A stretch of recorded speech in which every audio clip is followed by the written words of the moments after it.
Hi guys, welcome to my vlog. Yan, nandito na naman tayo guys sa ating tambayan sa pagtanghali. Patila tayo ng ulan guys kanina doon sa pinuntahan natin. Yan guys. Medyo lakas po talaga ng ulan guys.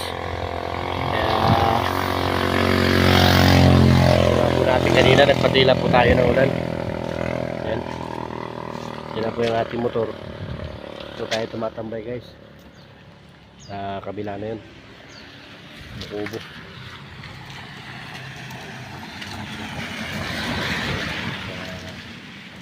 Tambay muna tayo guys kasi tanghali naman.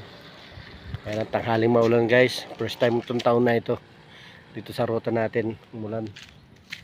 Yan. Ilang basa yata yung tulugan natin guys.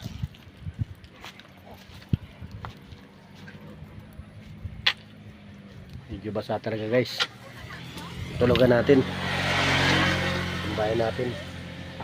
Ayun.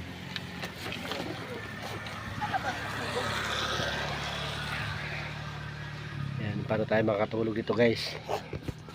Basa. Ang lakas kasi ng ulan kanina guys.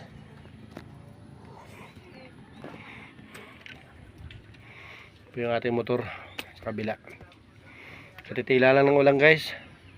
Doon tayo kanina nakatambay sa Mayagay. Kaya lumipat tayo dito sa papuntang Kuyambay itong karsada na to guys, pababa.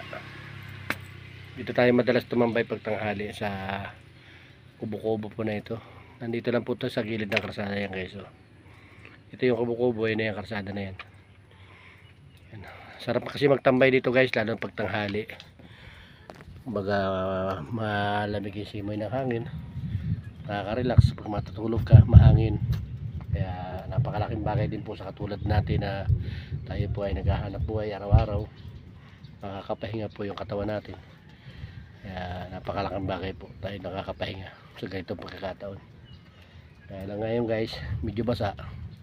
Bahala, gawa na lang natin ng paraan mamaya para makatulog tayo. Maiglip lang tayo ng kaunti, siguro okay na yun. Okay, maraming salamat guys. Like and share na lang po sa nakakapanood po. Yan, God bless na lang po sa mga kaibigan po natin, mga ka-reels po natin. Shout out po sa inyo sa kabila po na inyong sakripisyo pag-reels. Kabila po ng inyong tinatanggap na pagbaban ng mga kapwa ka-reels natin. Yan, shout out na lang po sa inyo.